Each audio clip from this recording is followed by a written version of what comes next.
काले कानून जो ड्राइवर के खिलाफ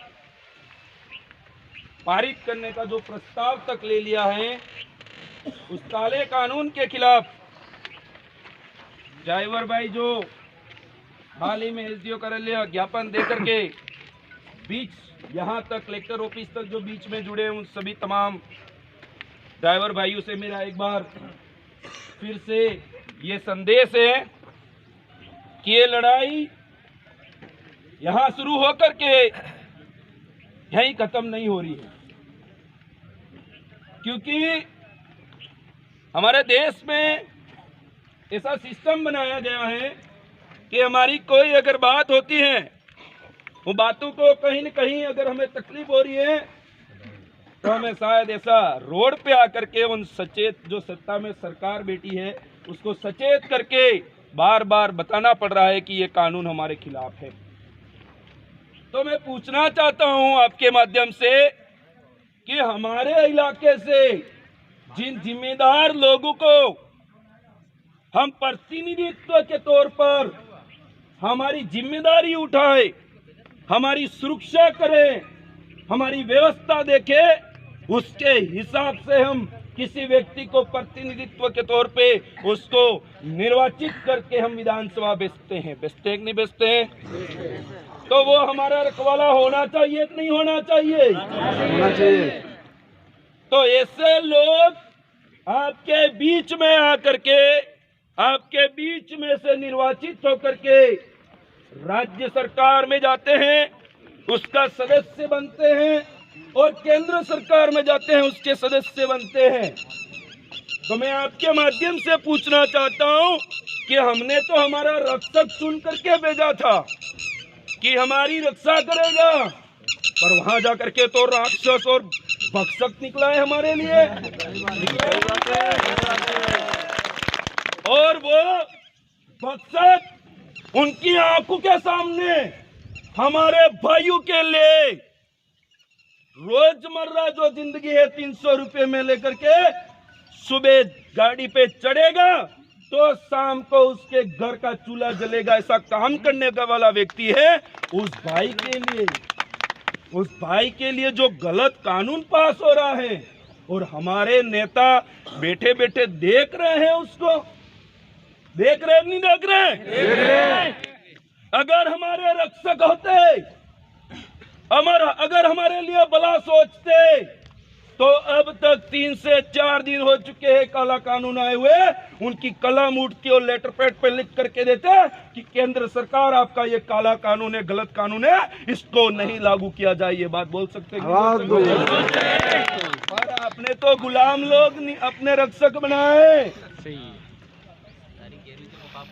आपके उन लोगों के गुलाम लोगों को आपने निर्वाचित किया है, तो वो लोग आपके लिए कब सोचेंगे मेरे भाइयों? नहीं सोचने वाले। आज पूरे राष्ट्र की सुरक्षा के लिए सेना लगी हुई है बॉर्डरों पर। सेना से हम सुरक्षित जरूर हैं, पर सुरक्षा के बाद अगर कल का जीवन हमको जीना है तो आज के दिन को जीने के लिए हमको खाना और पानी चाहिए कि नहीं चाहिए? चाहिए। और वो पहुंचाने का काम किसान भाई करते हैं। और किसान भाइयों द्वारा बनी हुई जो धन होता है, जो उपज होती है और जो बीज होता है, जो खाद्य सामग्री होती है, एक राज्य से दूसरे राज्य पहुंचाने का काम ड्राइवर भाई करते हैं। नहीं करते? मैं तो आप भाइयों को कहना चाहता हूँ, 3 लोगों के ऊपर पूरा देश टिका हुआ है। अगर 3 लोगों ने 3 कम्युनिटी ने जिस दिन हाथ खड़े कर दिए, उस दिन ये पूरा देश कंकाल हो जाएगा। मैं ये बात बोलना चाहता हूँ आपको। जिस दिन आर्मी हट गई बॉर्डर से, सोच के देखो क्या हो सकता है। जिस दिन किसान ने हल जोतना बंद कर दिया खेत में, सोच के देखो क्या हो सकता है। और जिस दिन किसी राज्य को गेहूं की जरूरत है, वो अगर पहुंचाना बंद कर दिया और गाड़ी पे छन्ना बंद कर दिया, कौन लोग चलाएंगे उस गाड़ी को भाई? ड्राइवर भाई ने ही अगर चलाना बंद कर दिया तो कौन चलाएगा? कोई नहीं चलाएगा। तो तीन जो भाई हैं इस भारत देश को सुचारू रूप से चलाने के लिए, ये तीनों की अहम भूमिका रहती है, पर उनके साथ अत्याचार हो रहा है। हो रहा है कि नहीं हो रहा है? हो रहा है। आप भाइयों से कहना चाहता हूँ, फिर ये लड़ाई आज शुरू हुई है, अब खत्म नहीं होगी। ज्ञापन देने के बाद तो हमारा तय होगा। क्यों? क्योंकि हम तय कर देंगे कि हमारा ये काला कानून जो हमारे खिलाफ बनाया गया है, अगर वो वापस नहीं लेते हो तो 4 तारीख को हमारा राष्ट्रव्यापी और प्रदेश व्यापी जो बहुत बड़ा अनिश्चितकालीन धरना होने वाला है, उसके अंदर आप हाथ उठा करके बताओ कौन कौन सपोर्ट करेगा ये बात। मैं ये कहना चाहता हूँ, आप ड्राइवरों की, आपके यूनियन की एकता होनी चाहिए। उसमें जात पात ऊंच नीच नहीं होती है।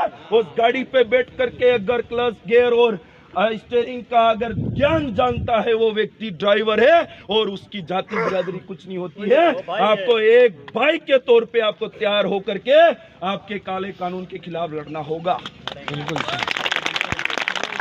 आप भाइयों का जहां जहां जरूरत पड़े, कल के दिन उदयपुर डिस्ट्रिक्ट की मीटिंग हुई है। सुनने में आ रहा है हमारे इधर नेशनल हाईवे बहुत निकलते हैं, और अगर सरकार शायद थोड़ी बहुत उससे भी चलती है। अगर सरकार को थोड़ा सचेत करना है, जागरूक और जगाना है उसको, तो उसके लिए कुछ इंतजाम करना पड़ेगा कि नहीं करना पड़ेगा?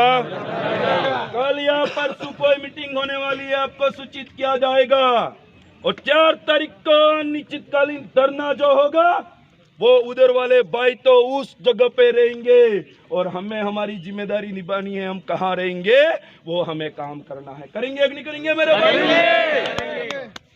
तो ये काम हम सब भाइयों का है।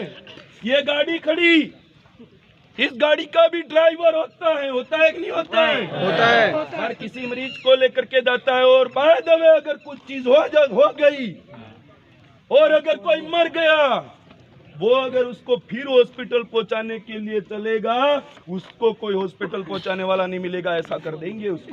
सही बात है, सही बात है। तो मैं ये कहना चाहता हूँ, एक वाहन होता है, उसका कहते हैं फुल इंश्योर्ड है ये तो, और एक्सीडेंट होने के बाद खत्म हो गई, नहीं मिल जाती है, पर उसमें ड्राइवर मर गया, अब उसका क्या? बकरे के भाव से निपटा देते हैं, जल्दी जल्दी निपटाते हैं, नहीं निपटाते? सही बात है। तो उनकी भी सिक्योरिटी होनी चाहिए। ये बात यहाँ से बोलना चाहता हूँ मेरे भाइयों।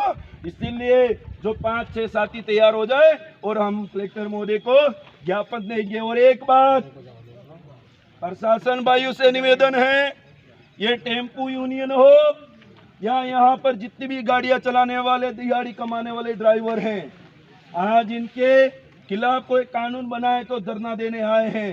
कल उसी तरीके से चलाए या नहीं चलाए, आप उसके लिए रोक टाक नहीं कर सकते हो, आपको कानून व्यवस्था संभालने के लिए।